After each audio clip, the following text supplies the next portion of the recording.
페르시아 제국 첫 번째 이야기. 옛날 메소포타미아 북쪽 산악 지역에 양을 치는 민족이 살았대. 페르시아란 민족이야. 이 민족은 메소포타미아를 차지한 대제국들의 지배를 몇백 년이나 받았지. 먼저 아시리아가 여길 지배했고 그 다음에는 바빌론이 이곳을 지배했어. 하지만 기원전 550년쯤 똑똑하고 용감한 페르시아의 왕 키루스 2세는 이웃 나라들을 정복하고 기병부대와 함께 유프라테스강 계곡으로 내려왔어. 그리고는 바빌론 성문 앞에 버티고 섰지. 바빌론은 메소포타미아에서 제일 큰 도시였어. 성벽 위의 바빌론 사람들은 비웃었대. 보잘것없는 군대로는 자기들을 이길 수 없다고 믿었으니까. 하지만 페르시아엔 똑똑하고 용감한 지휘관이 있었고 덕분에 바빌론 군대를 꺾고 도시를 정복할 수 있었지. 키루스 2세는 모두에게 존경받는 왕이었어. 바빌론 때문에 고생했던 페르시아 사람이라 키루스 2세는 착한 왕이 되고 싶었던 것 같아. 그래서 모든 백성한테 종교의 자유를 줬지. 바빌론의 노예로 끌려왔던 유대인들은 덕분에 예루살렘으로 돌아가서 성전을 다시 지었대. 키루스 2세의 후계자들은 페르시아 제국을 더 강하게 만들었어. 키루스 2세와 그 전후의 왕들은 아케메네스 왕조에 속해 이들은 300년 가까이 페르시아를 다스렸어. 조로아스터교의 탄생. 아주 먼 옛날 페르시아인들이 메소포타미아 북부 지방에 살 때 일이야. 어느 날 아침 한 노인이 언덕에서 내려오는 남자를 봤대. 자세히 보니 그 사람이구만. 몇 년 전에 젊은이 하나가 여길 지나갔지. 조로아스터란 청년이었어. 그런데 같은 사람 만나 많이 변했네 그려. 전 10년간 동굴에서 살았습니다. 혼자 깊은 명상을 했고 진리를 깨닫게 됐죠. 이제 사람들한테 그걸 알려줄 겁니다. 이렇게 해서 조로아스터는 신의 가르침을 전하게 돼. 덕분에 사람들은 새로운 눈으로 세상을 보게 됐지. 조로아스터는 신이 하나뿐이라고 가르쳤어. 세상을 창조한 거대하고 유일한 힘, 그 신의 이름은 바로 아우라마즈다야. 태양은 낮 동안 빛으로 세상을 다스리지. 덕분에 세상은 태양의 에너지를 받아. 하지만 밤이 되면 해는 땅 밑으로 숨지. 그리고 어둠이 세상을 지배해. 낮에는 빛이, 밤에는 어둠이 지배하는 양면성은 최고의 신 아우라마즈다가 만들어낸 것이고 세상 모든 것의 성질이기도 하지. 선과 악은 언제나 세상에 함께 존재한다는 얘기야. 둘 중 하나가 없으면 나머지도 없는 거지. 조로아스터가 강조한 건 인간의 강한 의지였어. 모든 인간은 선을 택하고 악을 버리기 위해 끊임없이 싸워야 돼. 죽은 뒤엔 생전의 행동에 대해 재판을 받지. 착한 일을 하기 위해 노력한 사람은 천국으로 가고 아닌 사람은 지옥으로 가. 어디서 많이 들어본 얘기라고? 맞아. 조로아스터가 페르시아인들한테 가르친 천국과 지옥 얘기는 6세기가 지난 후 기독교에 영향을 미치게 되지. 제국 건설하기. 조로아스터는 예언자가 됐어. 그의 가르침은 조로아스터교라는 종교로 발전했고 말이야. 페르시아인 대부분이 신도가 됐지. 페르시아 왕들은 온 세상에 선이 퍼지려면 전쟁이 없어져야 한다는 생각을 했대. 전쟁을 없앤다고? 그거 정말로 좋은 생각인데? 그런데 전쟁을 어떻게 없애?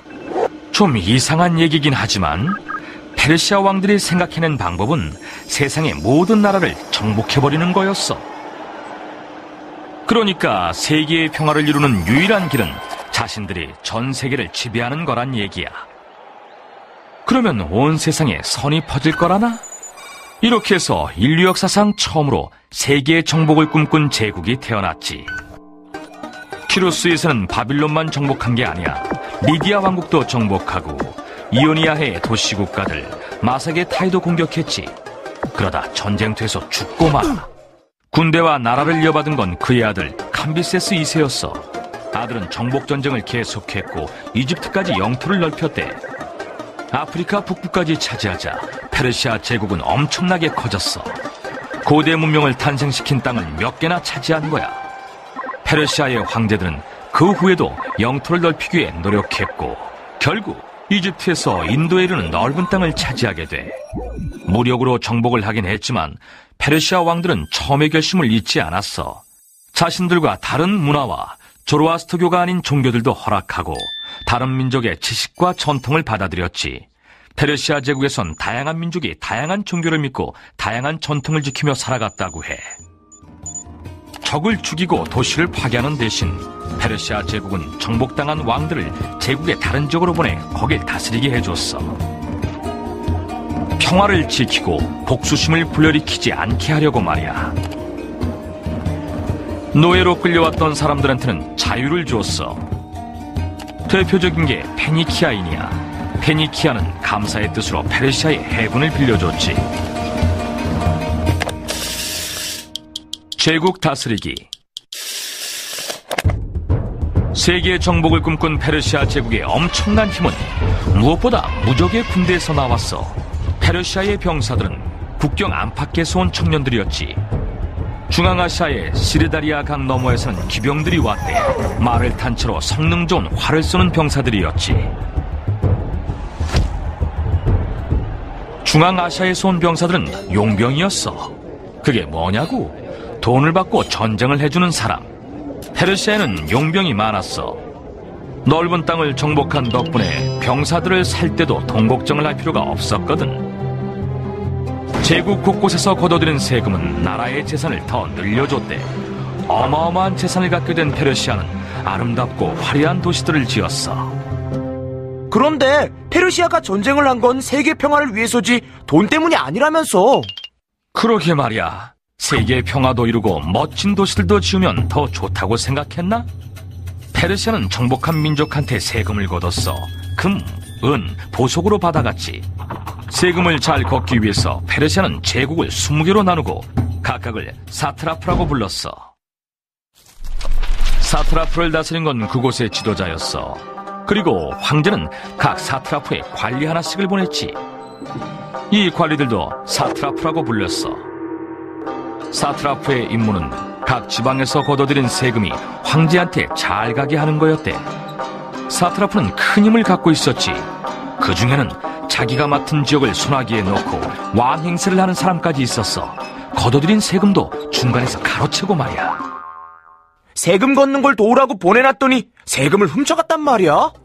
그렇다니까. 사트라프의 나쁜 짓을 막기 위해서 황제는 뭔가를 새로 만들었지. 세계 최초의 비밀 경찰이니. 황제는 비밀 정보망을 만들어서 사트라프들을 감시하게 했어.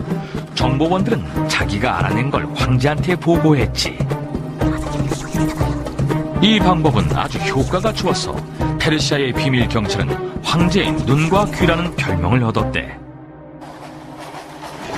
자, 이제 시간 나침반을 돌려서 세계의 정복을 꿈꾼 제국에는 또 어디가 있는지 알아볼까? 페르시아는 모든 나라를 정복해서 세계 제국을 건설하겠다는 꿈을 처음으로 꾼 나라였어. 하나의 정부로 온 세상을 다스리겠다는 꿈이었지.